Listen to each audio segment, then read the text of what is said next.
Hey everyone, we're getting ready to head on a road trip. Why don't you come along? This will be fun.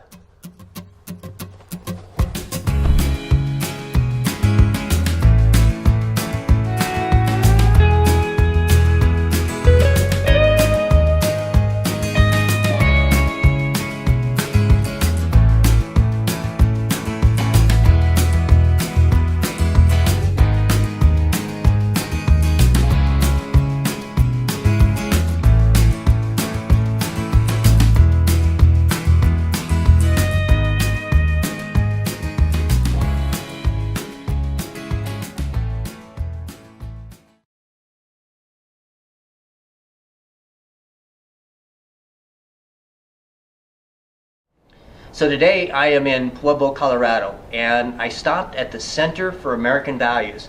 I actually found this place on TripAdvisor and found it really interesting and wanted to stop and see what it was all about. Today we're going to talk with Matt Albright. Matt is the director here at the center, program director at the center. So Matt, thanks so much for spending a little bit of time with us and our audience. Sure. Tell me a little bit about the history of the Center of American Values. How did it get started? Whose brain, kind of the brains behind it? Happy to do so. So first and foremost, we are a nonpartisan, non-political organization, a 501c3 nonprofit focused in education.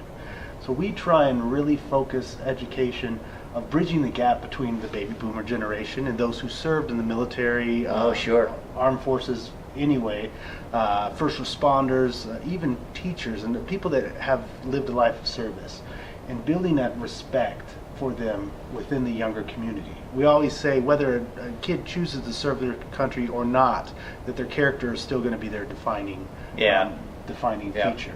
And the Center for American Values was actually founded by Medal of Honor recipient Drew Dix. Pueblo, as you might know, and please stop in Pueblo. A lot of times when people are coming through, they go right to Colorado Springs or Denver, but it's a wonderful small community with a beautiful river walk, and it's known as the Home of Heroes because it's a very veteran-centric community that honors their service.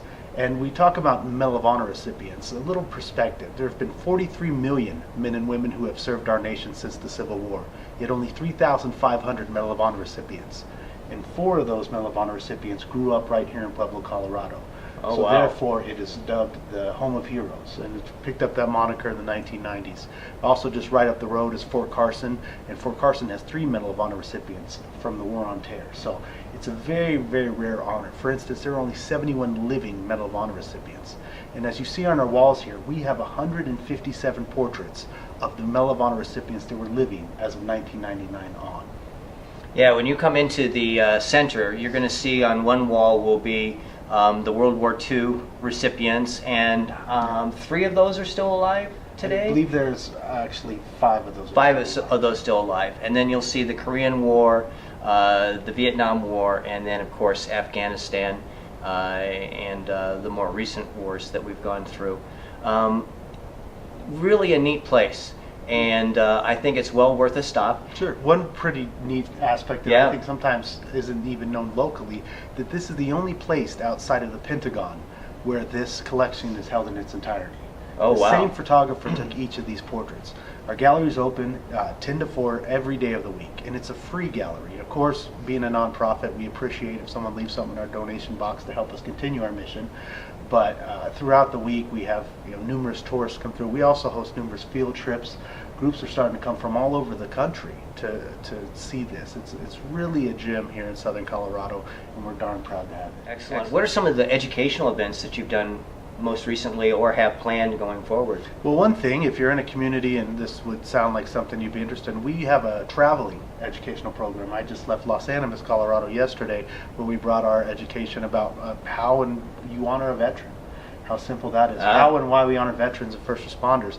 And they were gracious enough to let me talk to the entire elementary school and the entire high school, which is about 800 kids out there. Oh, wow. So it was an amazing program. But we do everything from 9/11 lessons. We have the piece of amazing World Trade Center steel that was donated by the FDNY outside of our doors here. Very vast, but one thing we really want to make sure is, like I said, that appreciation for veterans and also civics education. As we see that civics education is kind of a lost thing. Even my generation, it was still pushed a little bit more, and it's from a completely nonpartisan angle. but teaching the kids how to be an informed Yeah. voter, what it means to be a good citizen, whether it's helping your neighbor, getting out there and voting. Basically, if you see a problem, don't just complain about it, get involved. Yeah. And it has to start locally, whether it's here or wherever you're at, whatever community we happen to be in. We tell the kids, this is where you start. Our core values are honor, integrity, patriotism. Again, with no political angle at all. Honor, just being respect, integrity, doing the right thing when no one's looking, and patriotism. Well, those of us that have grandkids know how important that is to instill those values in our, not only our children as they were growing up, but now the responsibility that we have for instilling those values into our grandchildren. Matt, thanks so much and I appreciate very much you spending some time with us. And please come visit us. Yeah, absolutely. And this whole area, this whole Riverwalk area, as Matt mentioned, is pretty cool. So not only spend time here at the Center for American Values in Pueblo, but also some of the restaurants and other shops in the area. Thanks. Talk to you soon. Thank you. Thanks for joining us on this episode of Second Act Escapes. Until next time, enjoy living your retirement outside the box.